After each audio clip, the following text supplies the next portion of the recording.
Off the Hook, airing on offthehooksports.com, your home for real news, real opinions, and what really matters about Tennessee athletics. The Off the Hook podcast at offthehooksports.com or Facebook, YouTube, Twitter, or wherever you go for your favorite podcasts. Apple Podcasts, Spotify, Stitcher, Google Play, TuneIn, iHeart. Like, share, follow, subscribe. Off the Hook with Dave Hooker starts now.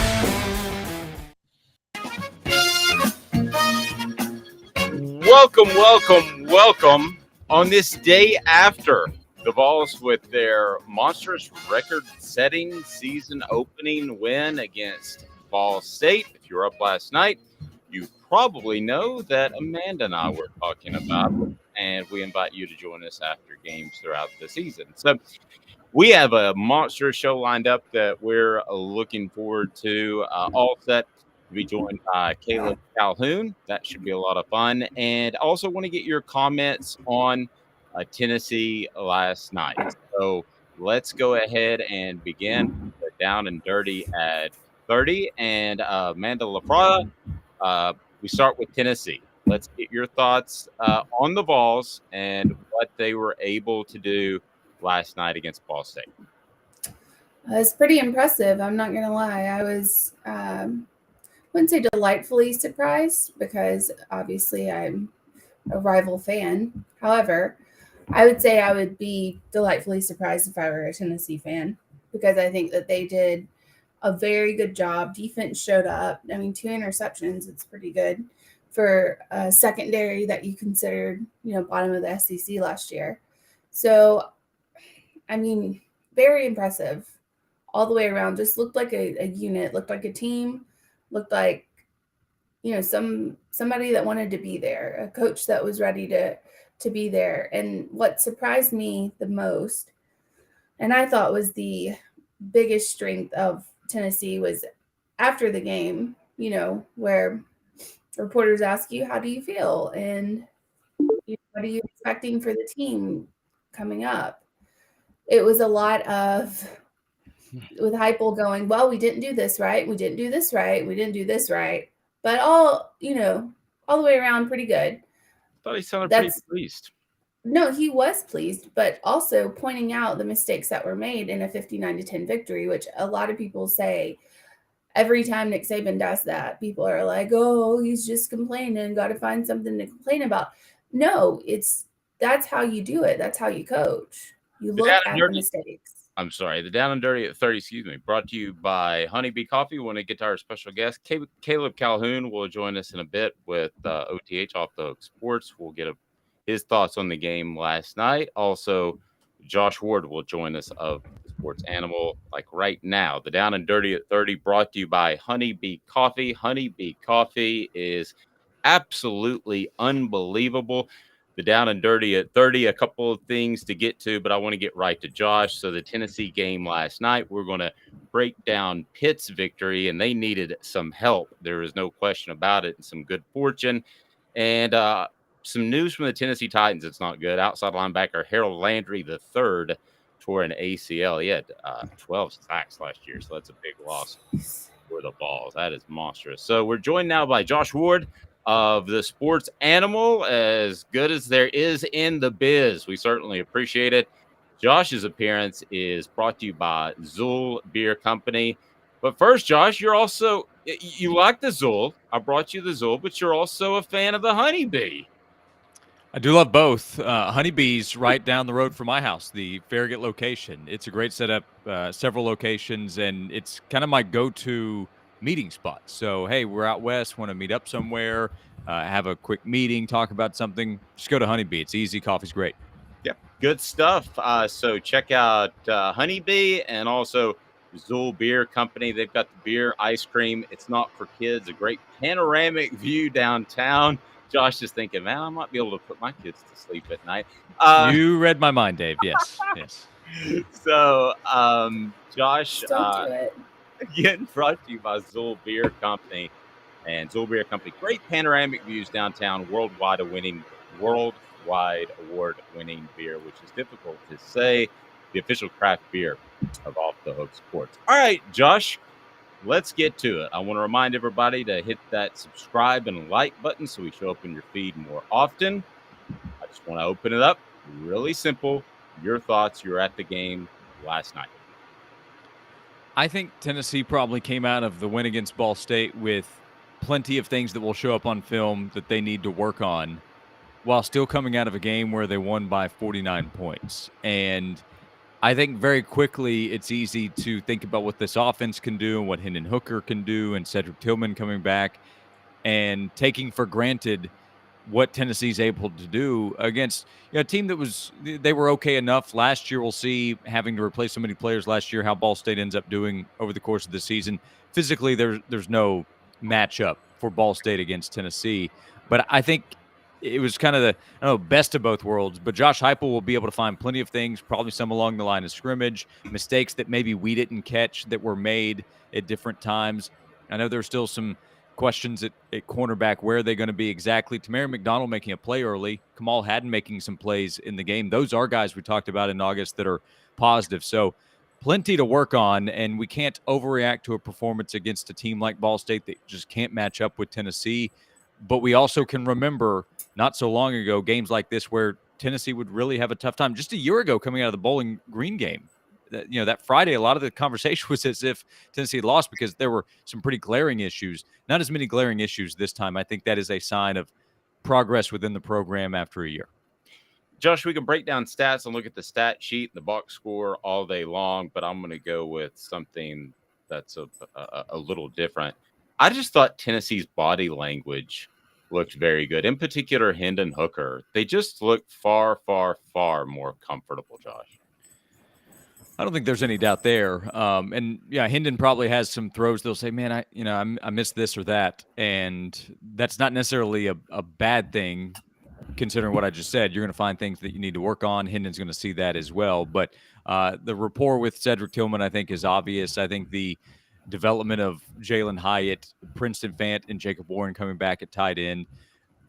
And Hendon's the guy. This time a year ago, he's not the starter. When I referenced the Bowling Green game, we were talking about Joe Milton. Now we're talking about Hooker, who had a full offseason to be the guy. So if you want to talk about comfort within the system or the chemistry that the quarterback's been able to develop with his teammates, it was there last year as the season went along. And you had veterans like Bayless Jones and Javonte Payton, who was a newcomer but had played a lot. So that probably helped.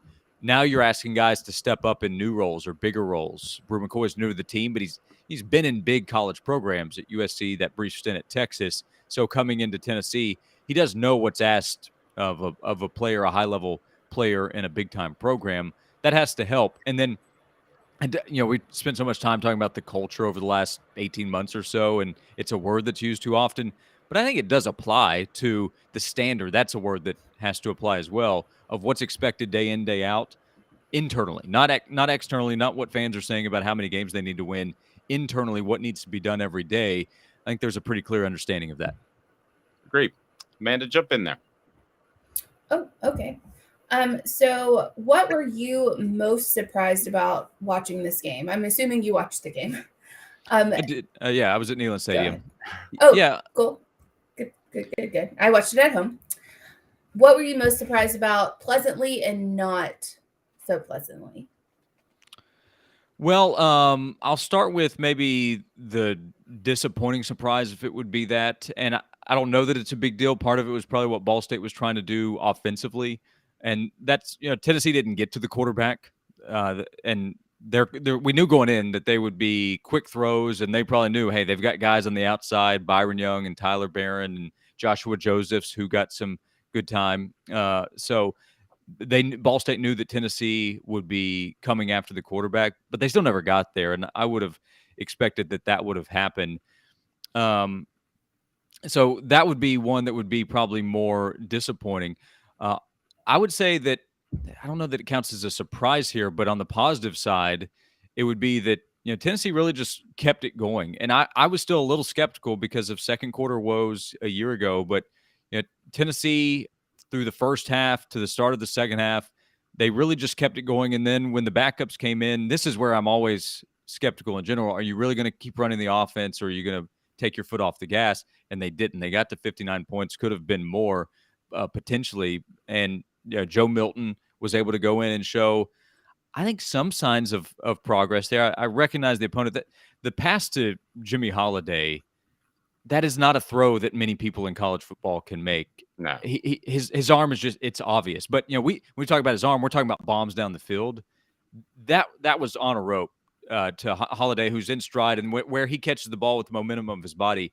That's one where you're making a play against an SEC defense, I think. So that's one where, like if you told me, hey, Tennessee's going to score 59 points, I wouldn't be surprised by that. But the way Tennessee just continued with its business, I was happy to see that last night. Yeah, and Josh, I don't know if you heard it in the press box, but on the halftime interview, Josh Heupel was asked about his thoughts, and Amanda made a great point that they stuck the camera right up his nose, which they did, but that's not really important. But it was right up his nose. But he addressed what you referred to, I think, and that was that last drive where I think the defense relaxed a little bit. And maybe that's that second quarter woes, but it did seem like maybe that touched a nerve with him. I thought to have as good of a half as they did, that was the first thing out of his mouth. Sure, and that would go back to coaches are going to find what they need to work on, and that's what you want. If you're a fan, that's what you want. You don't want Josh Heupel to just sit up there and, not that he would have, talk about how great everything went and there are no problems. I mean, some coaches are going to be different in their psychology of things, but I think most often they're going to go to that of, what did we do wrong? What are we going to find on film? What can I go yell at my players about? Because it's not going to be that easy against Ball State to start out the game with an interception by Tamarion McDonald and then an immediate touchdown to Jalen Hyatt and a quick celebration of, hey, this is how tonight's going to go. But, I still say that it very easily could have been a 42-17 or 24 game if the players didn't keep the right focus for most of the time.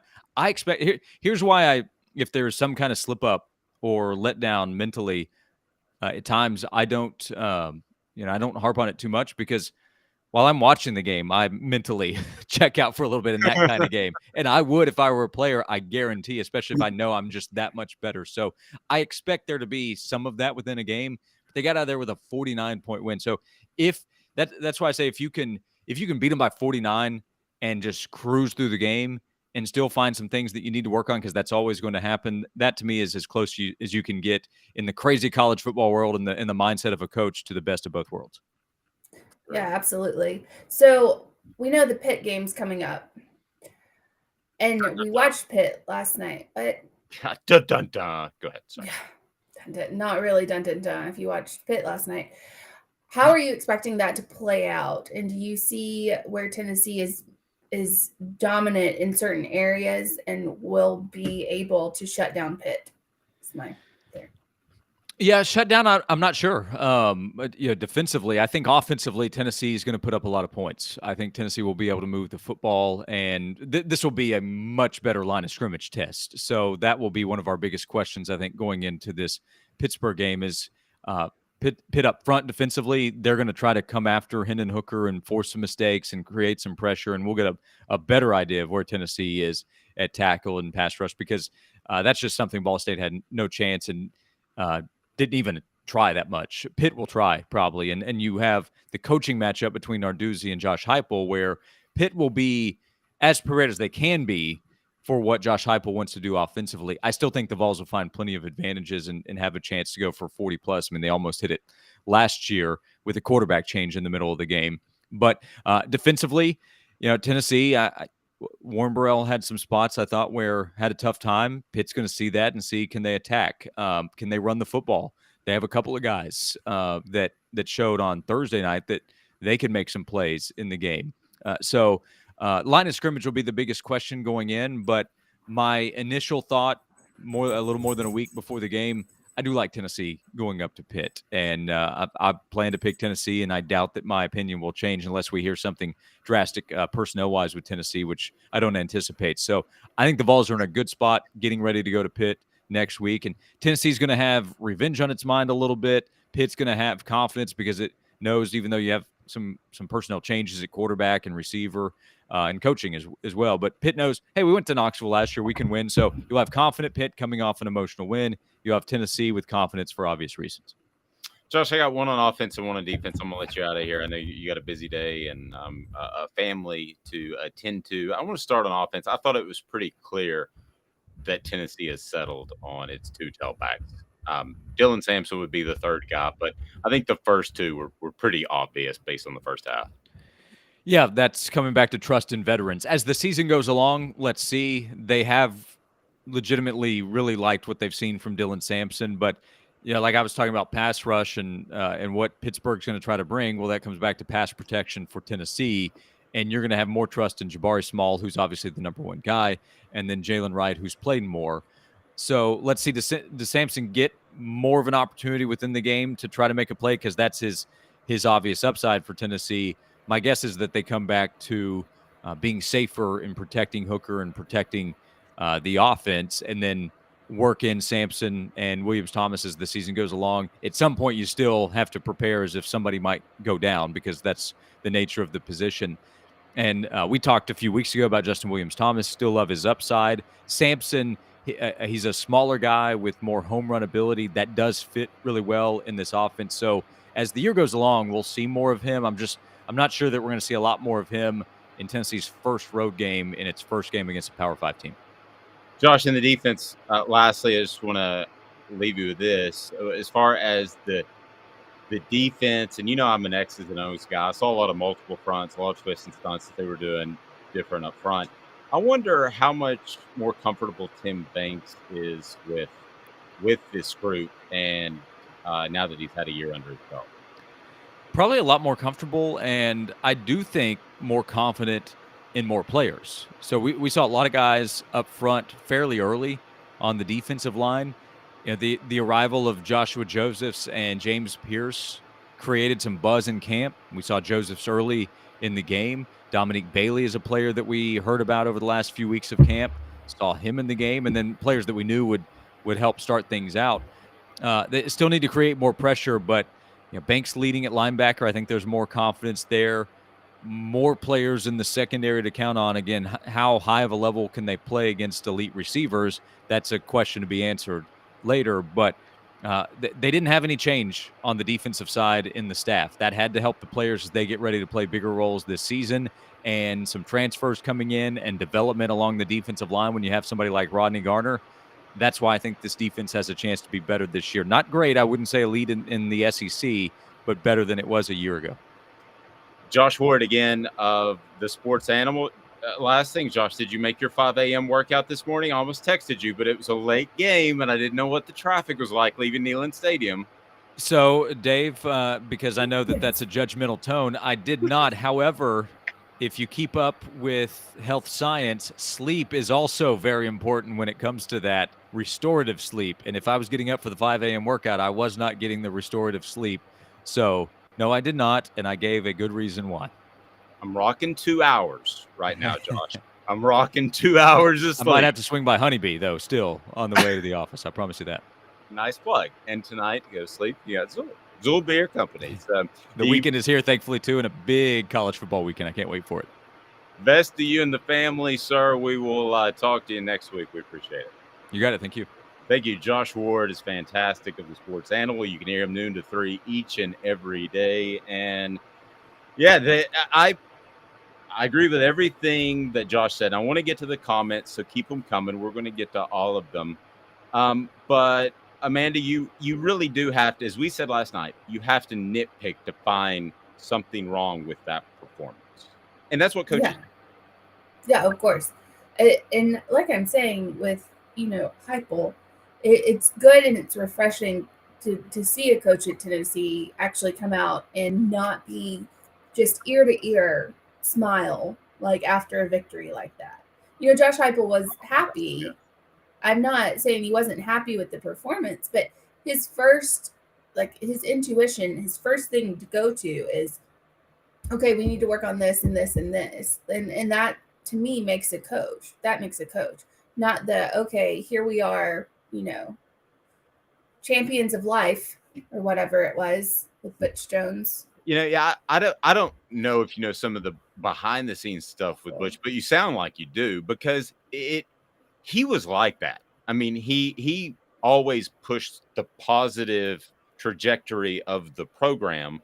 Well, nobody wants to hear that when you're stuck at 8 or so wins, and there are all kinds of rumors about practice behavior that was just abhorrent. The way he treated his players. So, yeah, I mean, he's a sociopath that wants to make sure that. Oh my gosh, why do you I call him a sociopath? I know a lot of things about the Butcher that I'm not sharing, but the $8 haircut.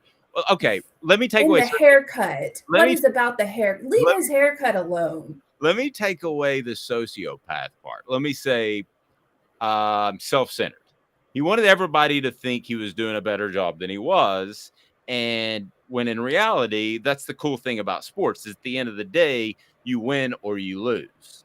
Narcissistic is where you're going. Narcissistic is probably a better word than sociopathic. That is very sociopaths tend to commit crimes and kill people. So people think it's psychopaths, but it's sociopaths. Well, I can roll with that.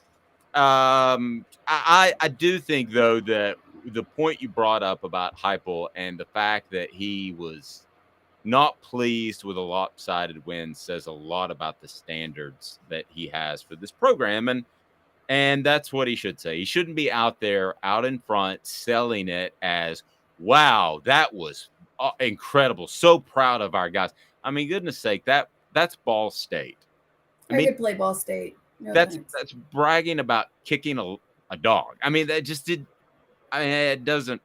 So I thought his demeanor is funny again that you pointed that out because we did the show before his press conference last night, and again, totally on the same page. That's what I came away with, is that he didn't just harp about how awesome things were, and I thought that was really honestly.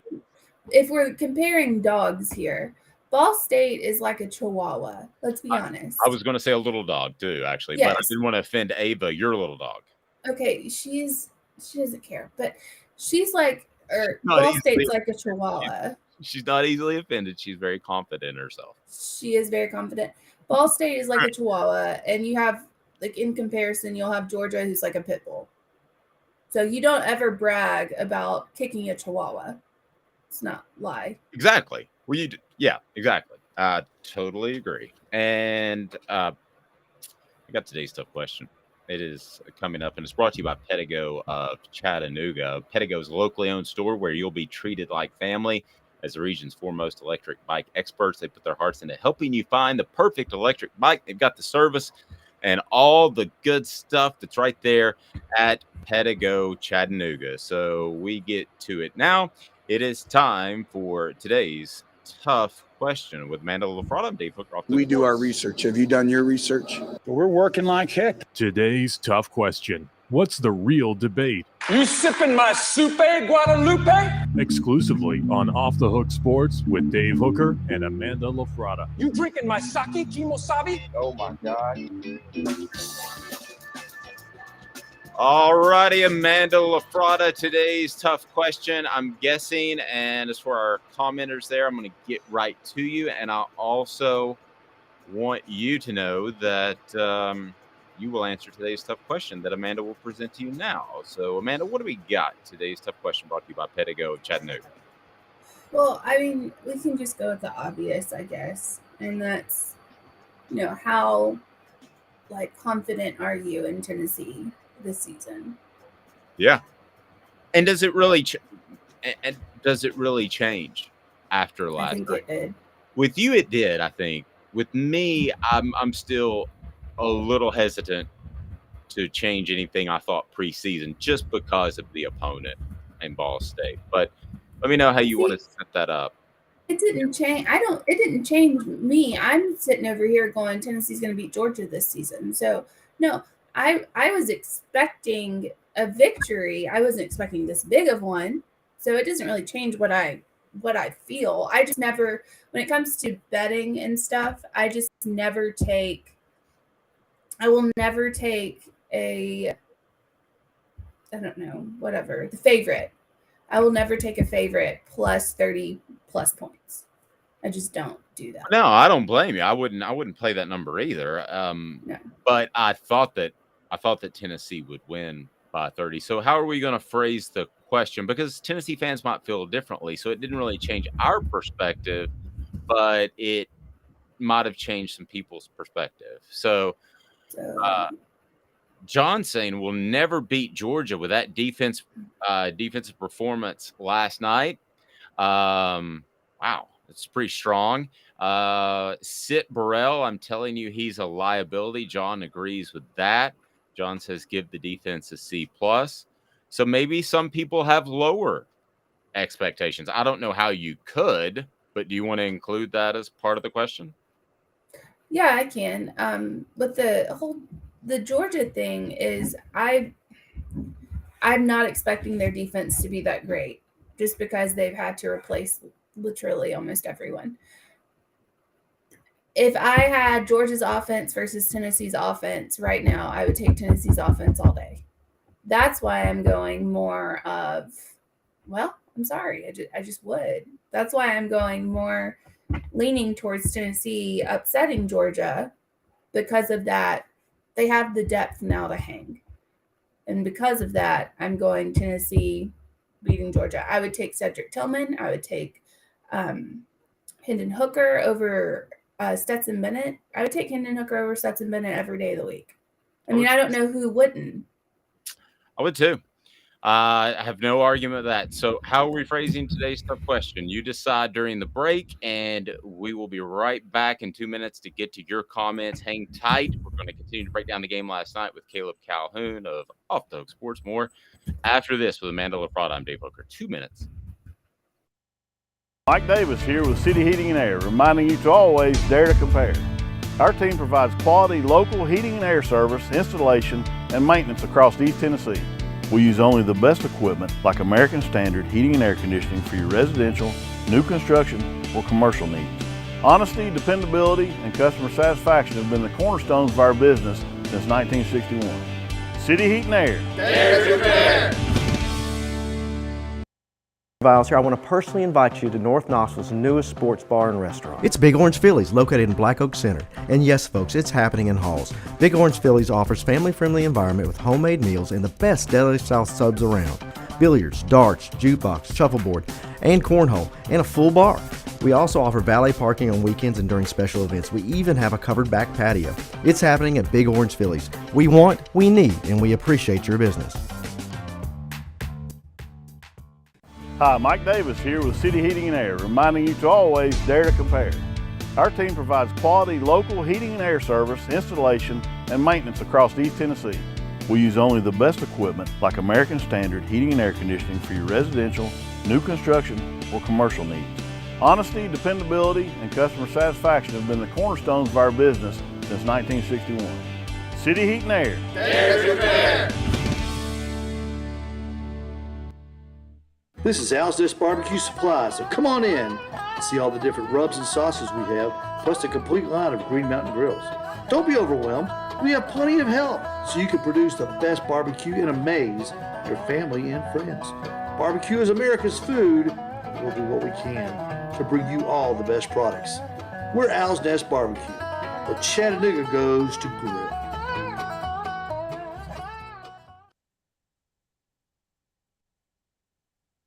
Do you want to own the more that owns every job? Then get to Vassey Lawn and Garden in Cleveland and get you a Toro. I'm David Vassey, here to talk to you about Toro. With a Toro Zero Turn, you'll get more out of every minute and you'll reach the finish line faster. At Vassey's, we like to say, no matter if you're mowing 3 acres a week or 11 lawns a day, homeowners and business owners alike find confidence in equipment they can trust from top to bottom. Vassey Lawn and Garden, Highway 60 North in Cleveland. Man alive, it's worth the drive. John agrees with Amanda. He says that our offense would be great, but our D still needs some work. She and I both thought that coming in, so that goes to today's tough question of expectations. Did anything change based off last night? John also saying if we can't get pressure on the quarterback this year without bringing the house, then it could be a long season. I think that's why they toyed with the multiple fronts, John, the twist, and some of the stunts, and to give Pitt more to look at. Amanda, so how are we phrasing today's tough question before we get to the young, talented Caleb Calhoun of OTH off the field?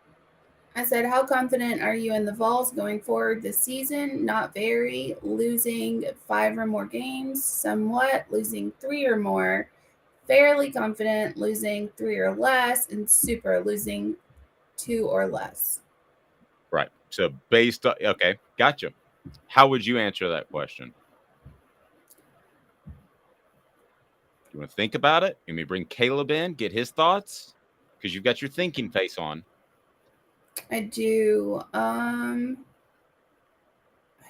Just bring Caleb in. Ready and excited. Caleb's appearance today is brought to you by Craft Treats. Craft Treats has a full spectrum CBD treat, so it contains minor cannabinoids that increase the benefits of CBD. It's great for situational anxiety for your pet. It's fantastically awesome.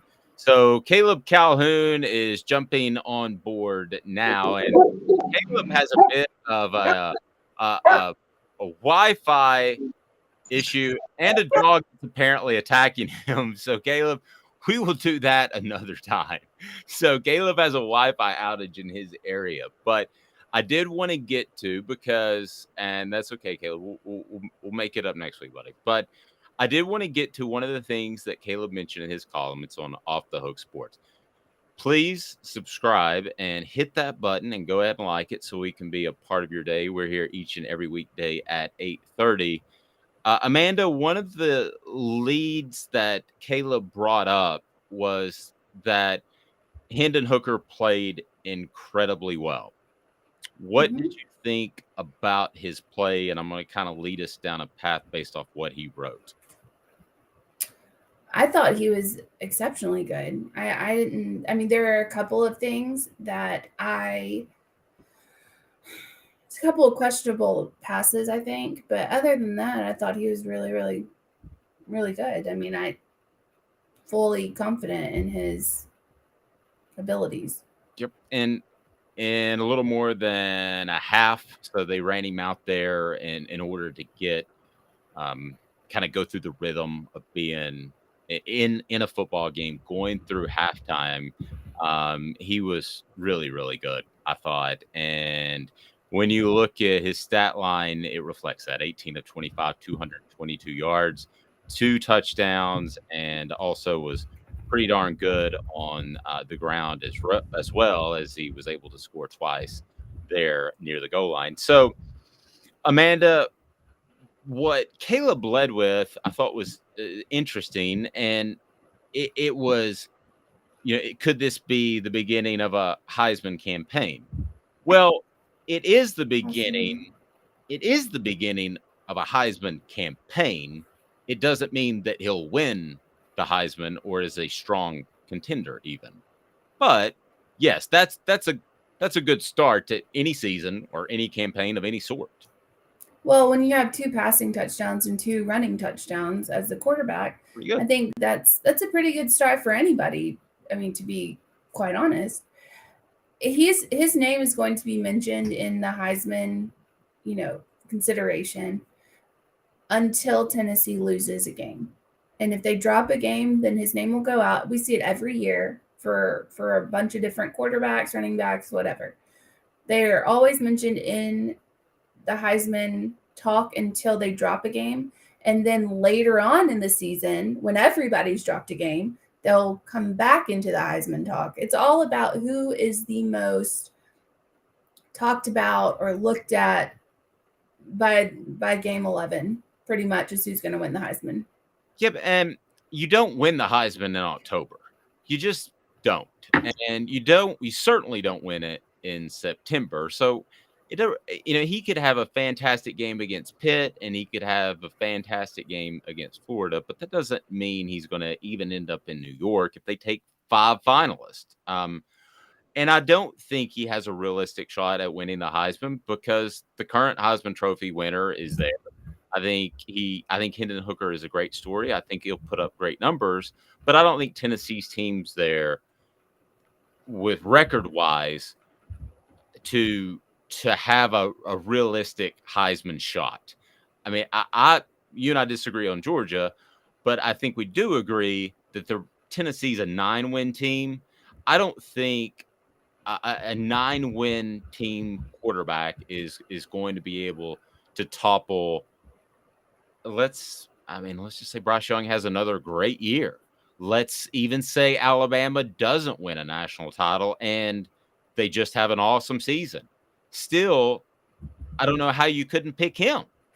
I mean, I just find it very difficult for him to realistically be in the Heisman race. That doesn't mean he's not great. That doesn't mean you don't celebrate him, but I find it very difficult for him not to be for him to be a realistic Heisman candidate. You?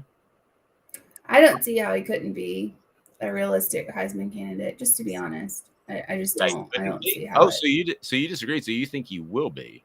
Yeah, I think he's a realistic Heisman candidate, and we disagree on the Georgia game. So I think that will be where he really takes off. Interesting. So if Tennessee beats Georgia, then ultimately, yeah, I mean, he'll be a Heisman candidate. So I guess that's where we differ. I don't think that if they beat Georgia, yes, no question, he's a Heisman candidate, and everything plays out. So yeah, I don't see that happening, but if it does, you're absolutely right. There's no way of disagreeing with that. Let's get to some of the comments that we had. John, or I'm sorry, it was Chris. Jimmy saying, I don't see us doing any better than last year. Losing 3 or 4 games is probable. Well, but the team can be way better. So I don't necessarily agree with that rationale. The team could be better. Tennessee could still win 9 games, which means they lost 3 in the regular season. Even 4. They could lose 4. But this is a better football team, I believe, than last year, no matter what the record indicates. Well, at the end of the day, it's all about how you define success and how you define better. If it's just record that you're going for, then no. I mean, he could be right. They could be the exact same. But if you're looking at more like the intangibles of the game and you're looking at more of what they're doing on the field, then yeah. Yeah. So they're a better team. Be interesting to see exactly what does happen in that Georgia game. And you got to think that Tennessee, I'm not saying you hold back plays from Pitt or Florida or anything like that, but in the offseason that they want to make a huge statement, at least by being competitive, if not beating Georgia. Because how much would that help you in recruiting?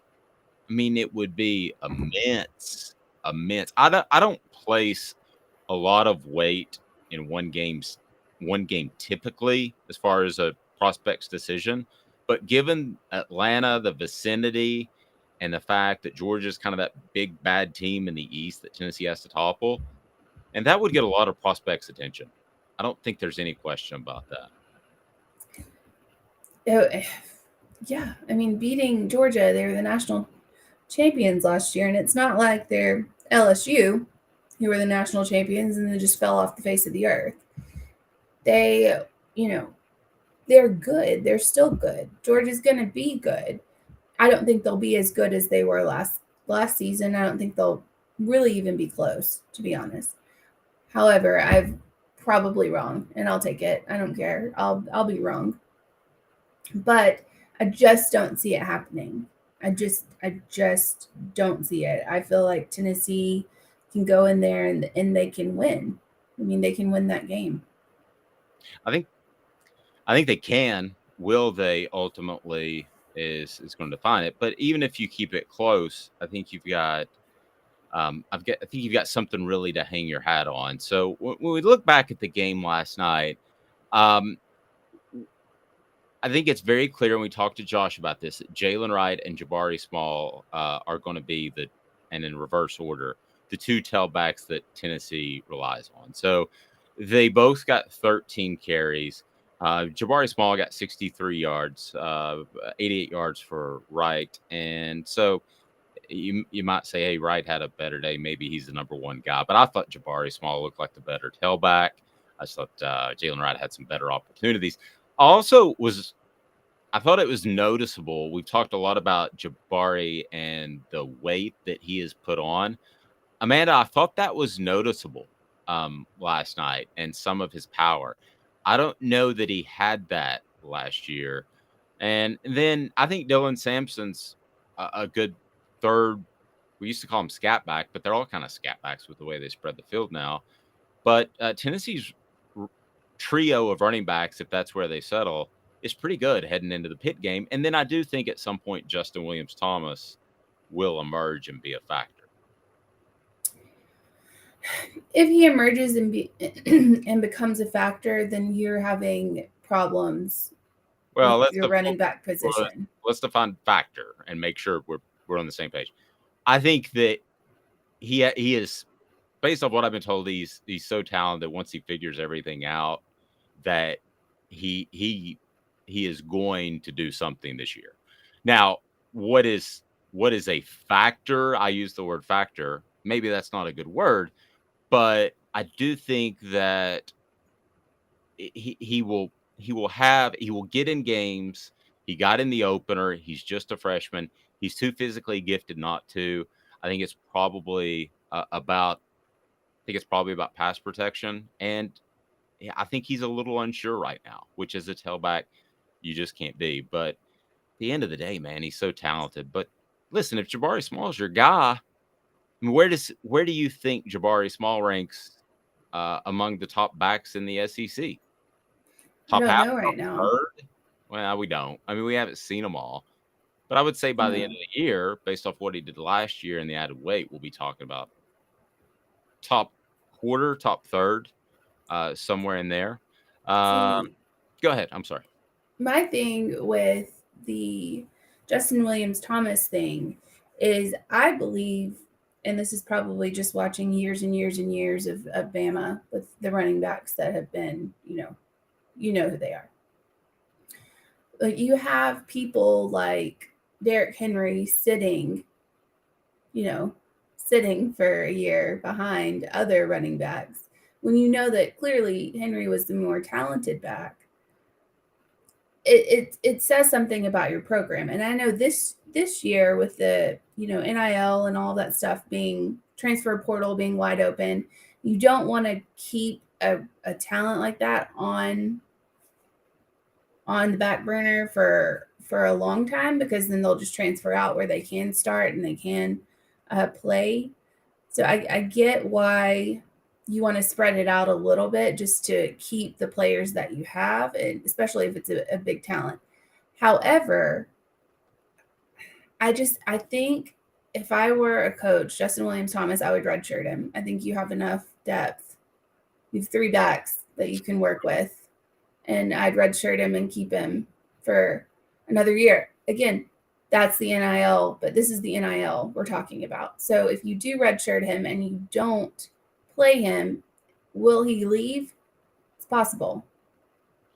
That's a good point. And Tennessee would have to make that decision 4 games in. And it used to be you had to made up some rule that he was injured, and you'd say some sort of hamstring pull, and it was a medical red shirt, and he could play in the first. But now it's just a clear cut 4 games you can play in, and then red shirt after. So, Amanda, when I look at, I think so. That's kind of the difference between my view of his impact this year. I think he will play later in the season. If they do red shirt him, it wouldn't be bad for Tennessee's depth, but how much would you get out of him? Because if he is as talented as we've been led to believe, then he's probably not a 4-year player, because running backs tend to bolt early. So they have to. Yeah, I mean, they're going to get worn out in college. Your body gets destroyed at that position. Yeah. So I mean, did they ultimately redshirt him in hopes of getting 4 more years? I don't see why you would redshirt him, because at the end of the day, you're going to be lucky to get 3 years out of him. If he's as talented and he picks things up, that's a huge monster. If you're going to be lucky to get 3, much less 4. So I mean, if you want to play him this year with your 3 other backs, go for it. I just don't understand how you don't have enough game time to play him and 3 other backs. Like, you just don't. To give everybody enough carries that they're happy. This is a different game now. The NIL and the transfer portal has made this a different game.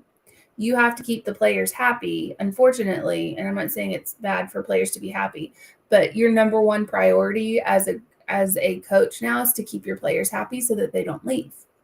So if you have 4 backs that you're going to try to alternate throughout the season, then how are you going to give them each enough playing time for them to stay and want to play there? I don't see how you do it. John says, smash that like button. I like where John's coming from on that. So let's get to the Pitt game. And I want to get your thoughts last night. So for those that didn't see it, they may have been in traffic, or they may have been at a party watching the game, or whatever. If you didn't see the Pitt game, it was a really bizarre ending in which Pitt avoided an upset against West Virginia. It took a tipped pass that was returned for an interception by Pitt. So kudos to them. But then West Virginia drives down and almost is able to score. Makes me think Pitt's defense isn't very good. I think they're good up front. I think they've got back end issues. What was your take on the West Virginia Pitt game? You referenced it earlier. I know we were focused on the Tennessee game, but your thoughts on Tennessee or Tennessee playing Pitt after what you saw last night? So the West Virginia Pitt game was very disappointing for Pitt fans everywhere, and taken to the message boards, they were very unhappy. What people don't understand. Might that lead us to message board bingo at some point? At some point, no, I'm not going to use any of theirs because they mentioned the coach specifically. So the offensive coordinator. So what people don't get about Pitt is they replaced their offensive coordinator from last year. He left. So did their quarterback. So did their star wide receiver. All gone. They're all gone. Yes, the quarterback can be replaced. The wide receiver can be replaced. A new offensive coordinator is a completely different ballgame. When you have an offensive coordinator that doesn't run the same type of offense, he runs a completely different offense. So when you have that kind of guy, or he focuses on different things, let me put it that way. When you have that type of coordinator change, you're going to have problems. Pitt's going to have problems. And yes, did they score? Yes. One of their touchdowns was, as you mentioned, an interception. I think they only had 2 passing touchdowns. Yeah, go ahead. Most of them were running back, like 2 running back, 2 passing, and then whatever. Yeah, it looked like West Virginia could move the ball very easily, and I think that if West Virginia can move the ball easily, then I think Tennessee will be able to.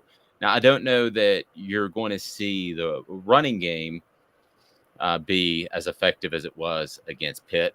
Pretty much guarantee you that it's not going to be as effective as it was against Ball State because it's a much better opponent. I mean, Pitt's very good up front on both sides of the ball, but I do think they lost a captain defensively, a linebacker.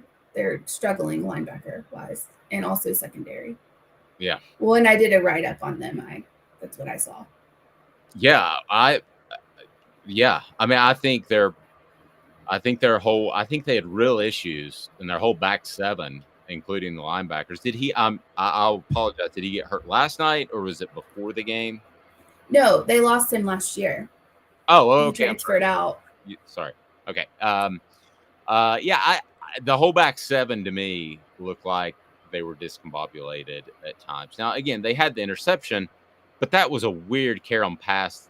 It should have been caught by the West Virginia receiver. It was not, and then 6 the other way, and that changed the whole facade of it. So, as far as a gambling line, Amanda, do we have an official Pitt line? Does it change after they play the first game? I don't know. I do want to get to that if you can, because I know you know a lot more about gambling than I do. So we're going to try to hook up with Caleb Calhoun again in 2 minutes. Stay tuned. Off the Hook Sports. Go ahead and hit that like button, hit subscribe, and we'd love to be a part of your day each and every morning at 8:30. Back in 2 minutes. Caleb Calhoun of Off the Viles here, Viles Automotive on Calhoun Drive. I've been selling cars here in East Tennessee for 27 years. In that time, I've come to realize it's not about the car. It's about you, the customer. So I'm here to take care of you just like family. Good credit, bad credit, you name it, we can get you taken care of. If we don't have it, we can find it for you. We go across the country to get any vehicle that you want. And here at Viles Automotive, we don't believe in fake numbers. We just give you great deals. And as always, we want, we need, and we appreciate your business. Do you want to own the more that owns every job? Then get to Beasley Lawn and Garden in Cleveland and get you a Toro. I'm David Beasley, here to talk to you about Toro. With a Toro Zero Turn, you'll get more out of every minute and you'll reach the finish line faster. At Beasley's, we like to say, no matter if you're mowing 3 acres a week or 11 lawns a day, homeowners and business owners alike find confidence in equipment they can trust from top to bottom. Beasley Lawn and Garden, Highway 60 North in Cleveland. Man alive, it's worth the drive. This is Steve Rain. I own the Midnight Oil and Michelin Tire Direct service station here in Ottawa. It's not a fancy place, never has been, but it's a clean place with clean restrooms and good folks who work here. We sell gas and fix cars, nothing glamorous, but we love what we do and we're going to keep doing it for a long time to come. There's not many real service stations left, and that's a shame. We're the guys just like the guys back in your hometown. We'll fix your tire, change your oil, and put a new set of Michelins on your car. If you want a Twinkie, you'll just have to keep on going. Thanks for the business.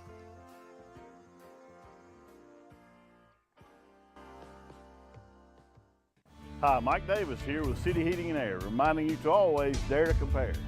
Our team provides quality local heating and air service, installation, and maintenance across East Tennessee.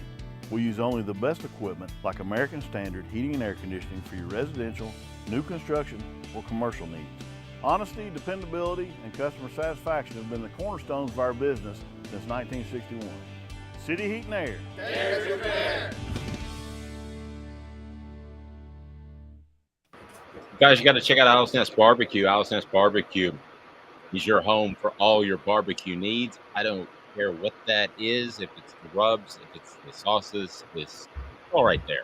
And they've also got the fantastic grills, the Green Mountain grills that are absolutely through the roof. So Trevor's saying, I think they had a defensive end get hurt last night too. You are right. Trevor, thank you.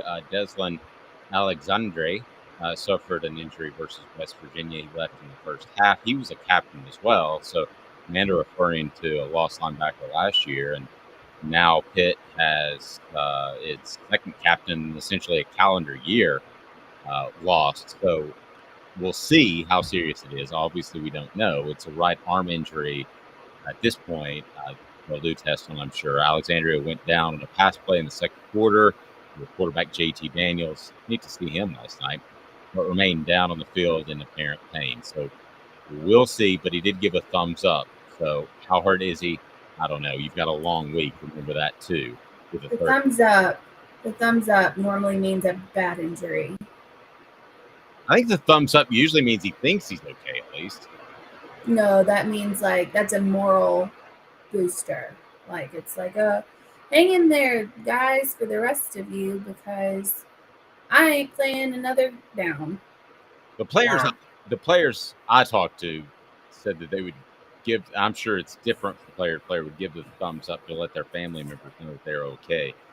Caleb Calhoun joining us now. Caleb, let's work on that shot. There we go. Caleb's rocking it. His Wi-Fi's down, but he's absolutely knocking it out of the park. Caleb, your thoughts on Hendon Hooker last night? You brought up the Heisman conversation. What do you think? Yeah, I mean, it was a typical Hendon Hooker performance. I mean, it was very efficient. You know, I mean, his yards weren't what they typically were last year, but I mean, again, it was 223 yards, 12 rushing yards. He was pulled by early in the third quarter. Four total touchdowns, no interceptions. 72% of his passes completed, 9 yards in attempts. Really couldn't ask for much more than that from his game last night. I think the thing that stood out the most, I haven't checked yet, but I think he only took 1 sack last night, which, you know, I kind of said last year, Hooker's efficiency numbers were kind of skewed because he held onto the ball so long trying to make a play and took a lot of sacks. Similar to, I mean, I've said that about Aaron Rodgers for years in the NFL. You know, it's actually a little bit easier to inflate your passing numbers or your efficiency numbers if you're taking a lot of sacks. And Hooker did that last year a good bit, but only 1 sack last night. So, you know, it was just Ball State. But I mean, that is something. Yeah, I also thought his body language from the get, and I brought this up a couple of different times, but I thought the body language from the get was really strong. He seemed comfortable in that role, and that that's hard to measure, but I thought it was pretty apparent watching the game last night. Yeah, I agree. It wasn't just him, though. I mean, the whole team seemed a lot more relaxed. There was just a much higher morale watching this game. I think watching last year when Tennessee beat Bowling Green 38-6. I mean, that was the most hideous blowout win for an opener I think I've ever seen. 2001 Syracuse might compete with it. I don't know if you guys remember how ugly that game was, but last year was kind of like that, and you kind of felt that the Vols were in for a really, really long season. You didn't get that vibe last night. You definitely got a different vibe from this blowout last night. I think what really stood out was the second quarter. This was a horrible second quarter team last year, and they were better in the second quarter than the first quarter yesterday, which says something. Agreed. I have to point out two things really quickly. First of all, Caleb, you're a rock star because you do look like you're starring in an episode of Dawson's Creek right now, but it is totally working.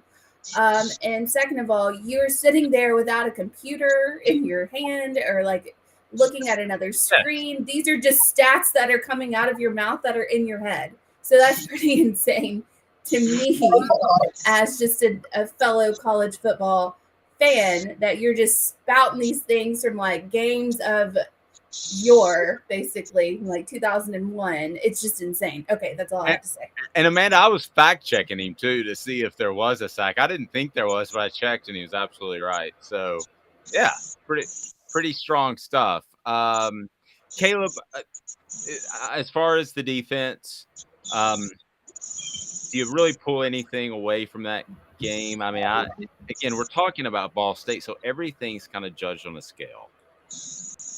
Yeah, I agree. It's hard to pull anything from that game. In particular, the one thing that didn't happen last night was the Vols didn't get sacked. And if there was one strength of Ball State's, it was at tackle. It was at offensive tackle.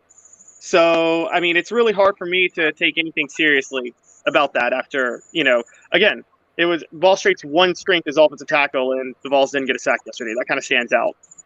Gotcha. All right. So what a great column on the rapid reactions that you can check out. It's still pertinent, even though it's no longer rapid. It's the next day, but it's still very pertinent. Anything you're pretty rapid. It's less than 24 hours. That's rapid. Rapid-ish. We'll go rapid-ish. Caleb, anything you got cooking in that noggin of yours? Not off the top of my head. I will have a few things later today. I need a little more time to digest, what happened. It was such a late game last night, but oh, yeah, probably some sleep. I'm working on 2 hours, Caleb. So you have a great day. We'll talk to you next week and follow his work on offthehooksports.com. Everybody's tired, aren't we? I mean, I'm so impressed by him. Honestly, I honestly, you look incredibly refreshed. Maybe it's just being young.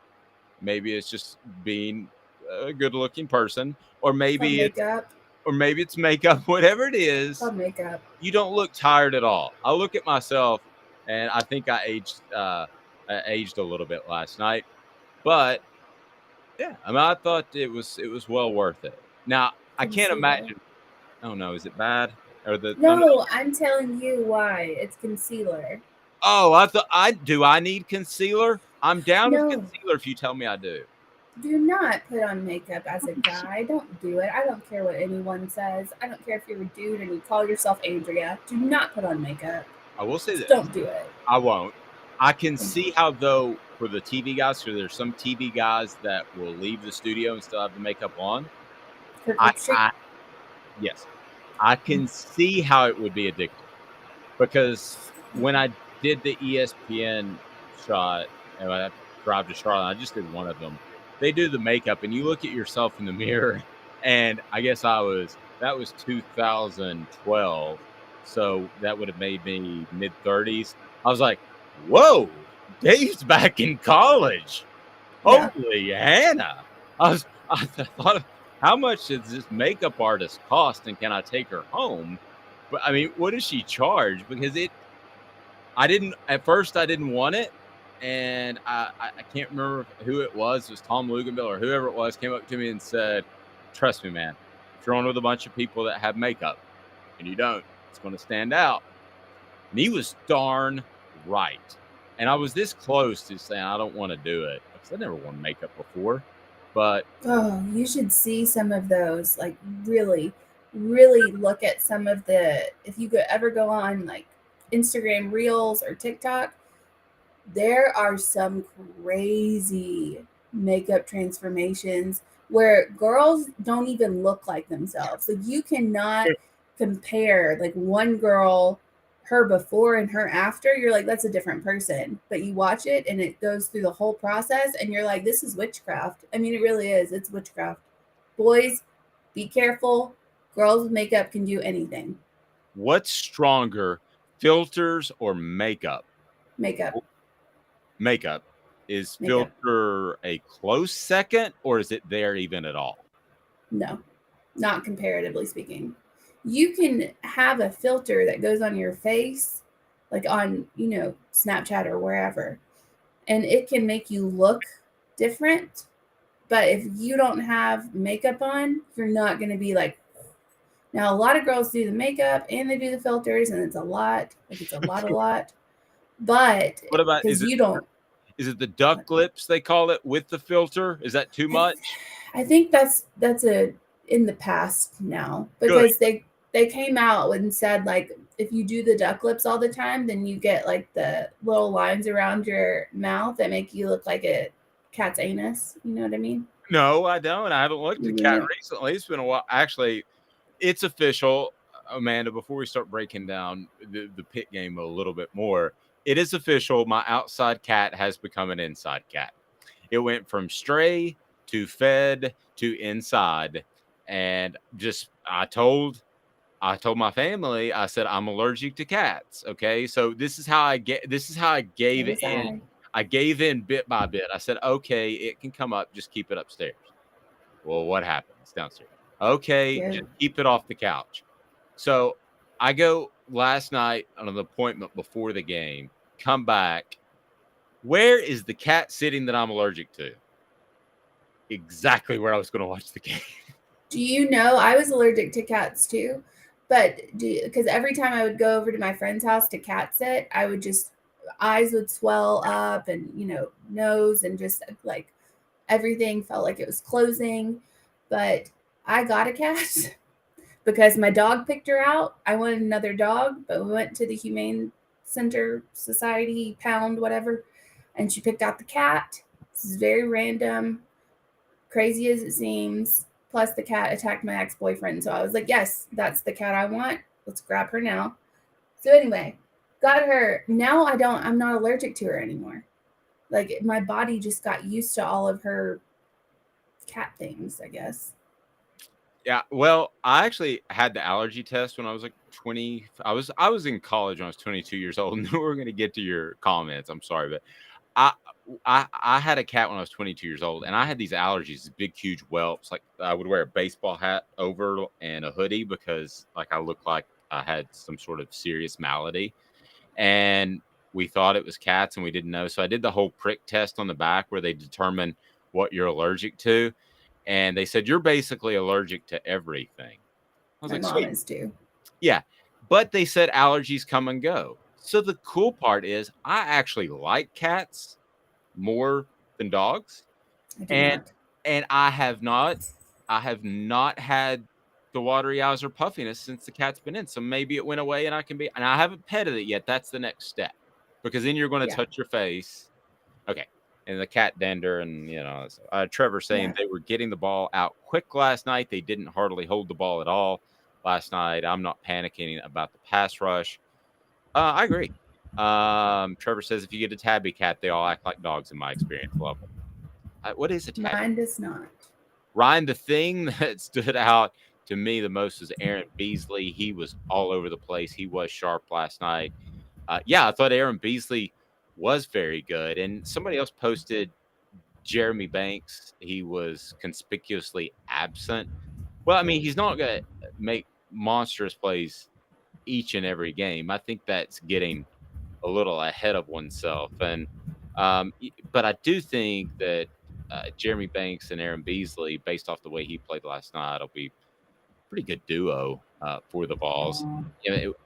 Ultimately, Beasley is still a bit more of an unknown commodity, even though he is a senior, because we know Banks' upside. Do we know Beasley's upside? I'm not sure that we do, because we've seen a lot of these guys. Jabari Small is the prime example, and Jabari Small in one offseason went from a good small tailback to a good, that's right. It was a matter of time before I did that. And he went from a good small tailback to maybe a very good bigger tailback, somewhere in there. Medium. Yes, he's a schmedium. like the shirt that Coach Lance sent me, which is a schmedium. If I wore it out, gosh, I would love to be a large, but I don't think that's in the fold.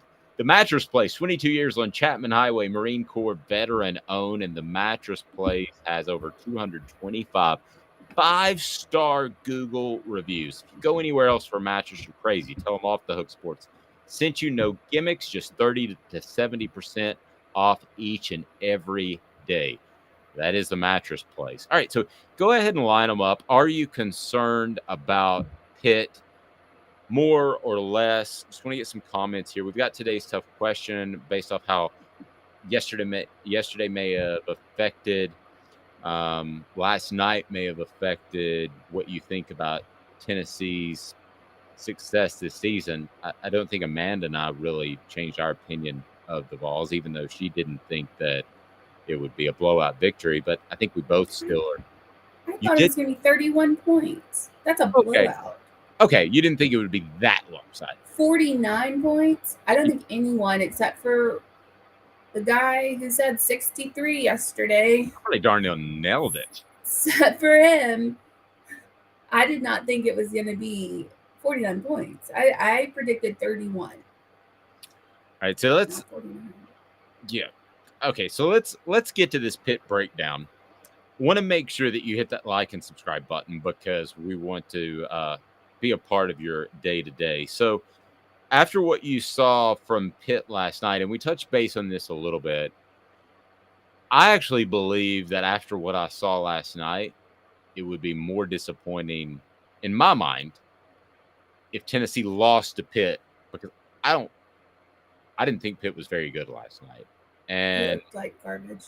Yeah. Garbage. Hot. The hottest, smelliest garbage.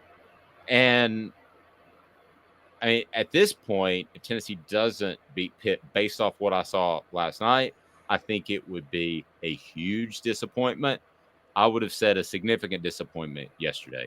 But that's a football team that they should beat. They've got quarterback issues. You mentioned they lost their best receiver, one of the best in the country, a Blitnikoff Award winner. Did he win it, or was he a finalist? He won it. He goes to USC to play with Lincoln Riley. Good luck out there, sir. Yeah, and flying back, maybe Pitt will join the Big Ten at some point, and he'll get to play against Pitt.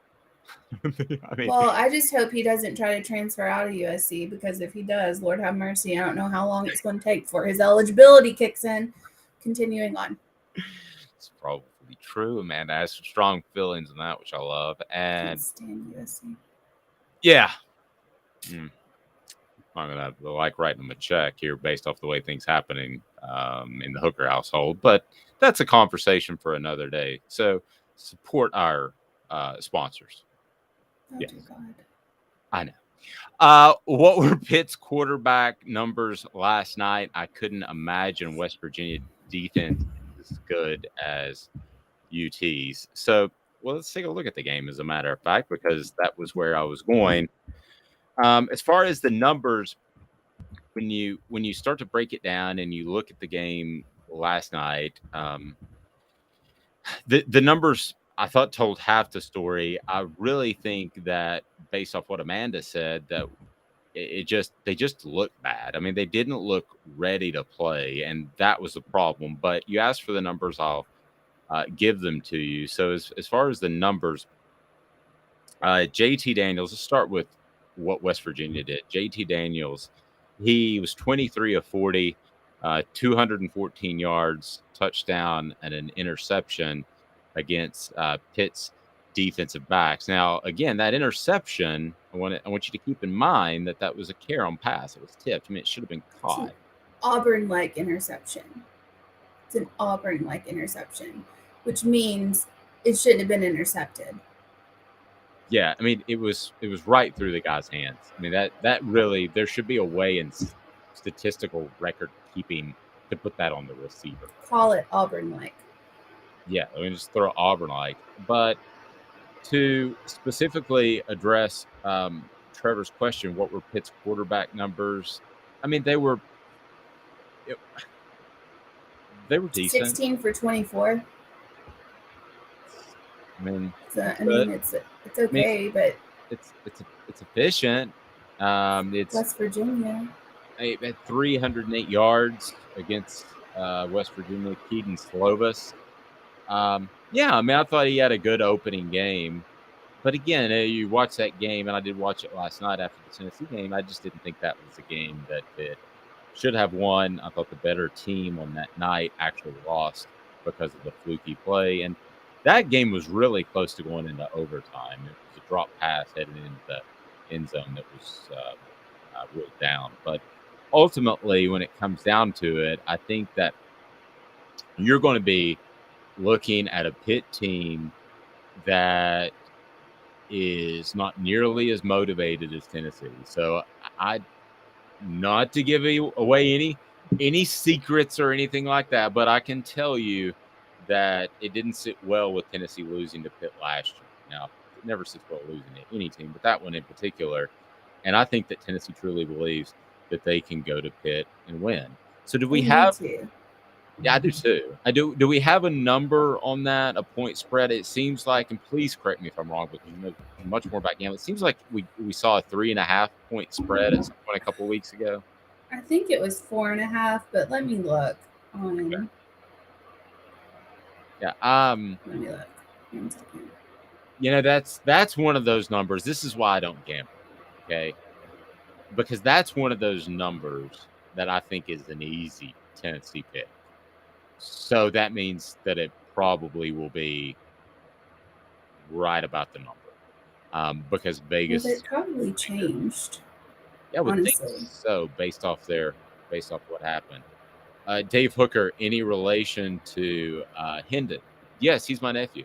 If you see the everything about Dave and Hendon it's like spot on. Like you can tell. Like you can, I mean, I think Hendon has some red in his hair a little bit. He does? Yes. Yeah. Facial features all the same. Yep. Same, you know. Skin tone. And I tan so great. And you can just tell by looking at my skin tone that I'm an incredible tanner. Trevor. That's sad that you don't even know how to say that. Continue on. Trevor's saying that I can't stand the whole state of Cali. I kind of like Cali. Daniel feels confident. We win by 14. So I'm with Daniel. Wow, you think Tennessee wins by 14? Yes, I do. Wow. Okay, so they were pushing the top 25. So somebody in front of them is going to lose. So Tennessee's probably going to be in the top 25 come Sunday because of the convincing win. They might even be as high as 22, 21, depending on what happens in front of them. This could be an overreaction, and that typically happens. Well, it's not an overreaction. It's the proper reaction. You've actually seen a game. Yeah, that's not an overreaction at all. It's a proper reaction. You've seen what they do. I cannot find the line to save my life at the moment, but you see how Tennessee fared, and I understand it's Ball State, but still a 59-10 victory is still a 59-10 victory. Like that's, and then a 31-38 game, West Virginia and Pitt is still. I mean, it's just sloppy. Like it's just a sloppy game all the way around. Pitt shouldn't have won that game. West Virginia should have actually won that game. I just don't think that Pitt.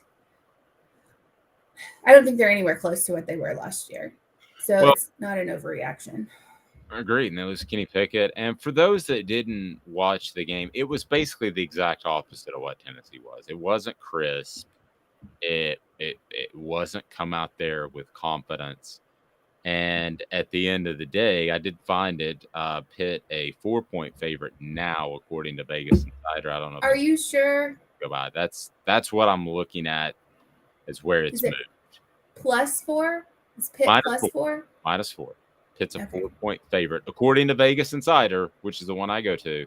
But I'm trying to. There are a couple of places you could shop it around and get 3.5. There are a couple of places you could shop around and get 4.5.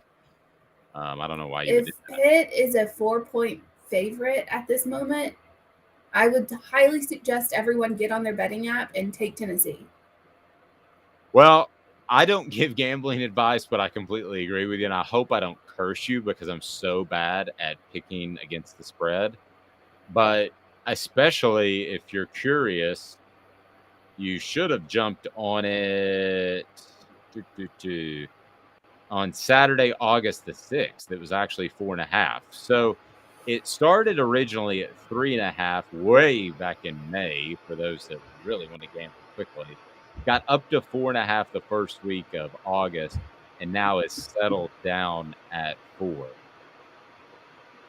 I'm not going to say 14 points, but I'm pretty darn close. I think Tennessee wins by double digits. So be sure to hit that like and subscribe button. We'll have more Pitt talk all of next week, and we're certainly looking forward to that as Tennessee plays a real opponent. I mean, last night was neat.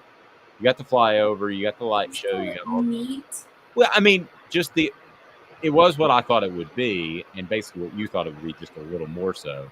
So, I mean, it was a great way to start the season. Kudos, Vols. I don't mean that to sound trite whatsoever, but ultimately they'll be much more tested against Pitt. We would both neat. Who uses the word neat? Do I use the word swell? Okay, no, that's 1950s. Let's not use the word swell.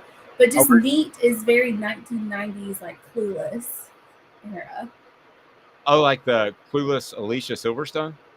Yes. Oh, that was like my first. That was one of my first crushes as a young man. That's nice. When that Aerosmith video came on. All right. That and the Faith video by George Michael. This is a G-rated. I just said I stopped and looked at the pretty girls. That's all I said. Okay, well. All I did. Today's tough question is brought to you by Vassy Lawn and Garden. Man alive, it's worth the drive. I'm sorry. Not today's tough question. I'm losing my mind. It is. We can revisit that right now, though. Yeah, hit it. Hit it for me. Keep me straight. All right. So, how confident are you in the Vols going forward this season? 0% are not very confident. So that's pretty good.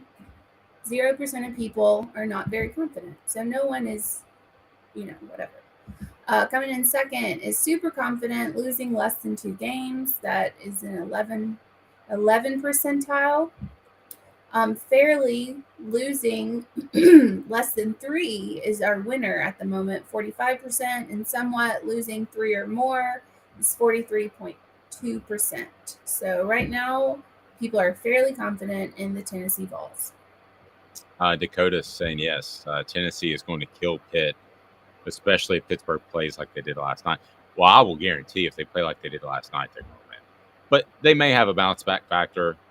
I don't know the internal of their team. It's tough for me to think you come out in an opener, and I would have said the same thing about Tennessee had they come out flat last night. You come out in an opener, and it is a rivalry, the backyard brawl. You come out in an opener flat with the whole offseason to prepare. That tells me something about the culture of your football program.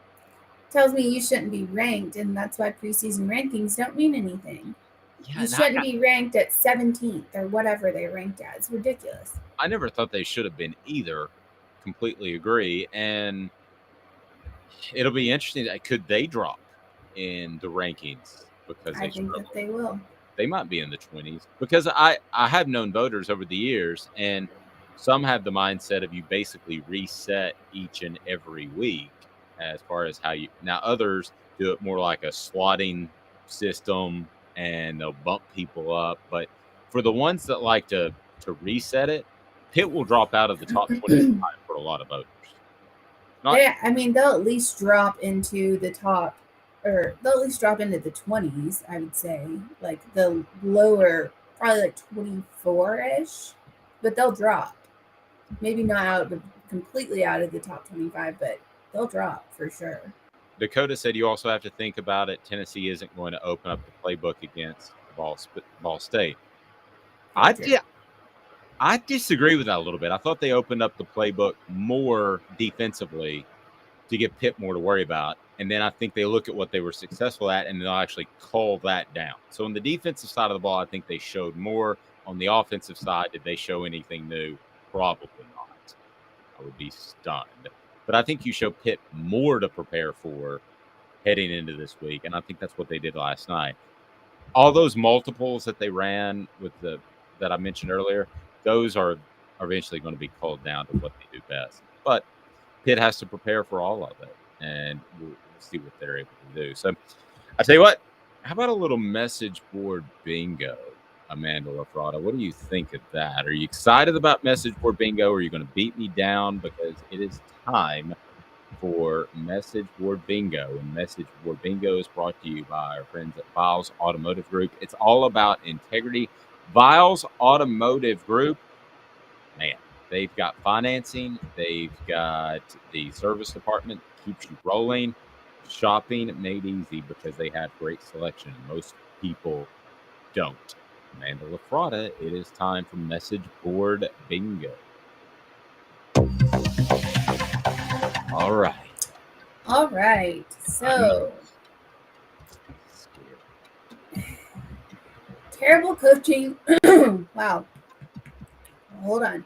Terrible coaching performance so far. You're allowed to, in this role, you're going to learn you're allowed to have a scratchy voice because you probably talk more during your average week now than you probably ever have in your life. And you're doing a great job. Thank you. I typically, though, after the show, I put my headphones in and I just listen to my book, and then David will come and say something, and I'll be like, "What?" Yes. I'm like, "What do you want?" I'm listening to my book. Anyway. Okay. There is some decompression that goes on with this job. So yes. Terrible coaching performance so far. Offensive playing calling. That first series was a joke. And then top it off with dumb trying to draw offsides. Wow. Blank coach back to the dink and dunk. And this is SEC. This is the SEC school. Is it based off last night's game or a game last night? It is based off of, I can't tell you that. Oh, well, I mean, okay. Well, that's good. They've already played. Okay. My hope is that moving forward with games to be played, message board bingo gets a little easier on Dave because Dave's self-confidence is waning. So, so you're not going to tell me if they played last night.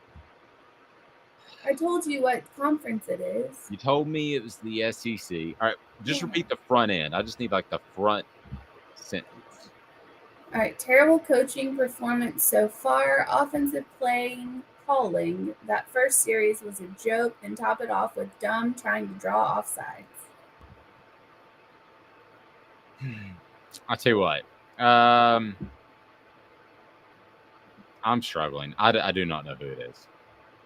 I hate to just. Favorite team in the SEC? I don't have a favorite team. Okay, what kind of? Oh, Missouri. Yeah. Very nice. I do not like Missouri, and even Amanda doesn't know why, and deep down inside, I don't know why either. But I just don't like them in the conference. All right. You don't like change. Yeah. I didn't. You're half right. I didn't like Texas A&M, but they won me over. So you're 100% right. Because I didn't like Texas A&M. I didn't think they felt like a Texas school. I had a couple of conversations with people who had been to College Station that said they are an SEC school. They feel like an SEC school. I was like, okay, well, I'll take your word for it. I still haven't been there. All right. So I'm 1-0. All right. Fire Sig ASAP. Guy thinks it's the 80s. Coach is an idiot for hiring this clown. coach is an idiot for hiring this clown. Fire Sig. I don't ASAP. understand the word you're saying. What? Fire Fire? Sig. Oh, Sig. Like cigarette. Sig. Yeah, Sig. ASAP. Guy thinks it's the 80s. Coach is an idiot for hiring this clown. Wow. Can I get a hint? ACC. Nope. Nip. Okay, I'll Florida give you State, a bigger hint. Florida State. No, I was going to give you a bigger hint. It's not Florida State. It is. Wait. It's Pitt. Oh, it is Pitt? Yeah, it's Pitt. Well, I agree with that poster. Usually the posters are in I do too. right? This is what I've been saying all day about Pitt. Is their offensive coordinator is in the dark ages. He has a completely different style, and that's going to be a problem for Pitt going forward. So there we are. I still expect to see Dana Holgerson walking around. You want to hear a funny West Virginia story real quick? I'll keep it to 30 seconds. So go for it. Covering a game up there, the West Virginia LSU game, more from a recruiting perspective and what that would be, the impact, because West Virginia under Dana Holgerson was pretty good. So wanted to interview Dana Holgerson, and typically, when ESPN calls, they do the interview because they want the exposure. In this case, I'm not going to mention the guy's name. The sports information director said you can meet with an assistant coach. So we meet to do this. The guy sells it to me. He says he's a better recruiter anyway. You'll love this.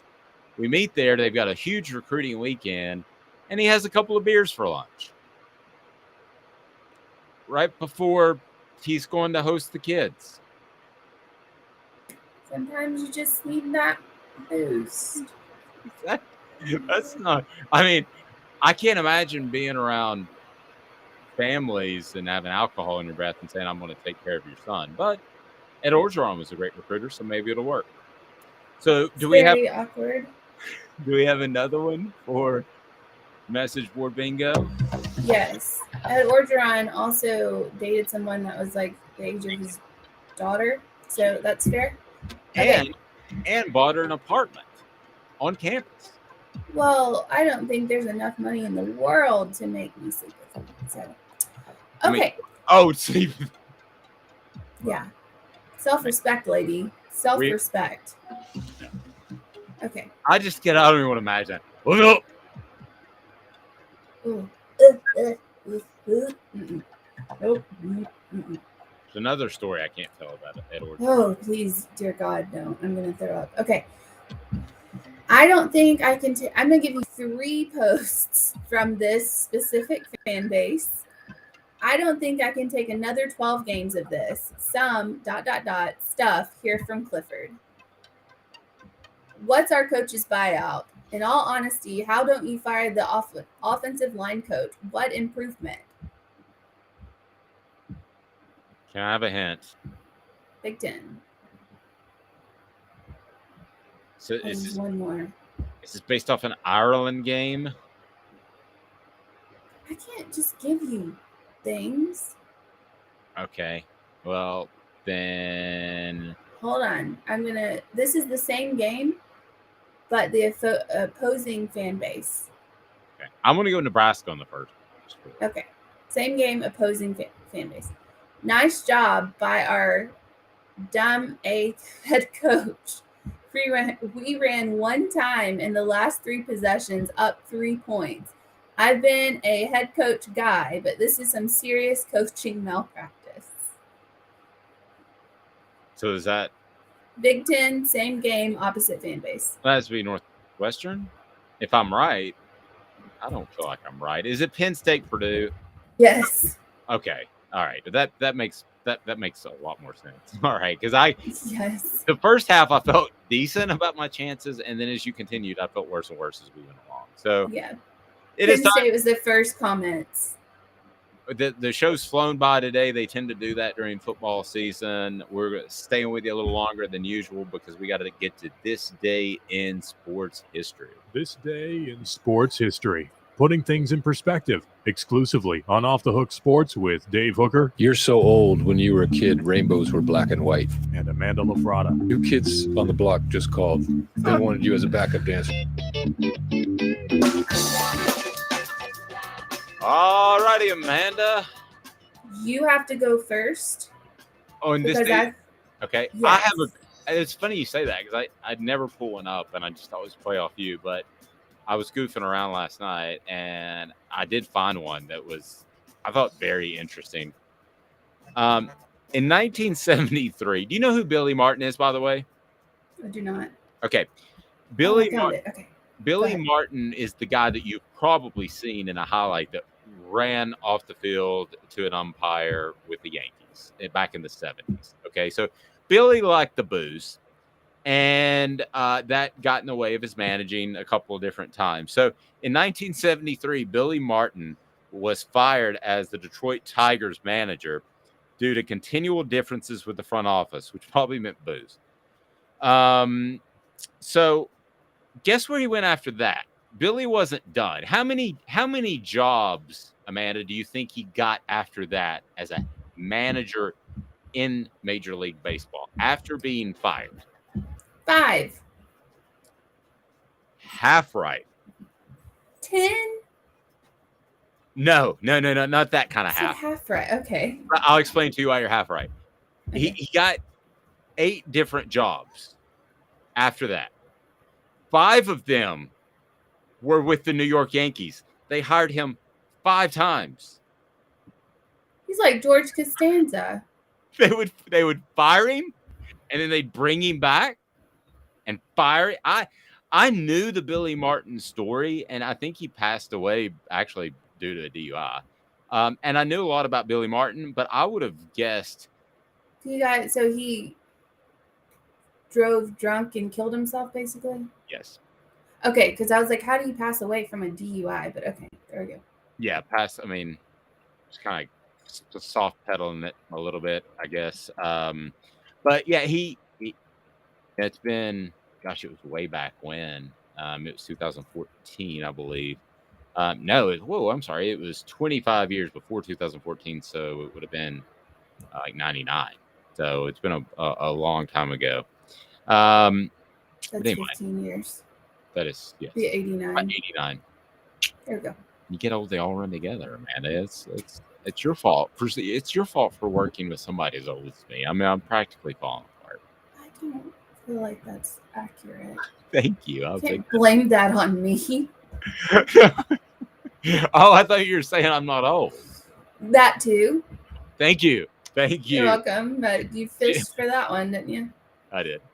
Jimmy said Billy and Steinbrenner and their arguments were public and funny as heck. I would have given anything to cover that team during social media days.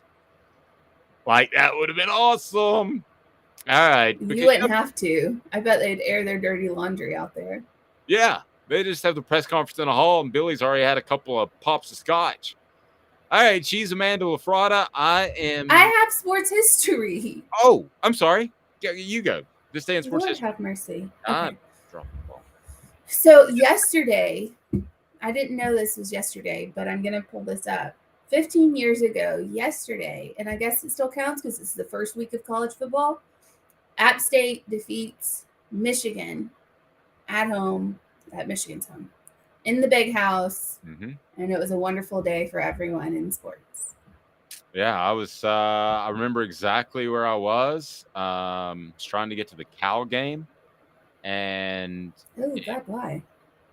Because Tennessee was playing Cal, okay. and that was the really good receiver who went on to play really well in the NFL. He returned a punt, 69-yard punt in that game. Beautiful setting.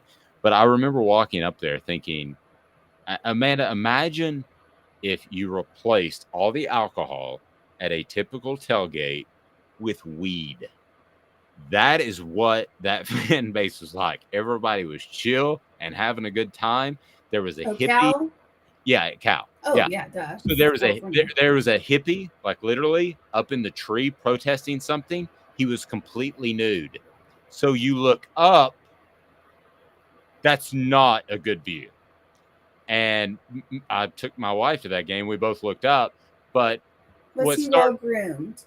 I looked away too soon. I don't want to know. Don't want to know. But that was the day of the Michigan upset because we listened to it on the radio end. So what was he protesting? Sorry, I never found out. Okay, was it razors? Was it football? It had nothing to do with football. It was just I guess it was like a political protest or maybe a campus protest. But maybe he was PETA and he was protesting the use of the pigskins. Or bacon. But ultimately, my wife did ask around. And yes, Trevor, I do like Callie. I can't help it. But I don't. My wife asked around and she couldn't find it. I understand why people don't like it. I mean, it's just well, did you hear like they're trying to ban like California's banning like gas powered cars or whatever. Just they were going all electric in like 10 years or something like that. But then directly after was like, no one charge your electric cars. We're having power grid issues. I was like, this sounds like it's going to go real well. This is terrible. You would have been stunned by the percentage of electric cars that were out there. I wouldn't. I was in Cali a couple. Oh, okay. I mean, 2020. Yeah, I was pretty blown away. All right, we'll be with you at 8:30 on Monday, and we're looking forward to that. Caleb Calhoun will join us again. We'll get a breakdown of the weekend. We'll have everything out there for you. A lot of good games, including that Oregon-Georgia game, 2 ranked teams. So that's I'm going to do my picks, too. Just going to put out my picks. Now? All right, go. No, not right now. I was going to put it out later today. Perfect. She will win you some money. She will. That's Amanda LaFrada. I just don't gamble because I get too nervous. But if I did, I would do what Amanda said. So Trevor says go Ducks. I don't think they have a chance, but we'll see. She's Amanda LaFrada. I'm Dave Hooker. We'll see. You do think they have a chance? I like Trevor. Trevor and Amanda. Trevor and I are on the same wavelength here. Groovin'. Fly, duckies, fly. I don't think they actually. Quack. All right. Have a fantastic Labor Day weekend, everyone. Oh, wait. I have one question before we go. Sorry. I'm dragging this out. So if you're an Oregon fan and the Georgia fans bark at you, do you quack back? I don't know, but I'm going to leave it on that note. The mic is getting dropped.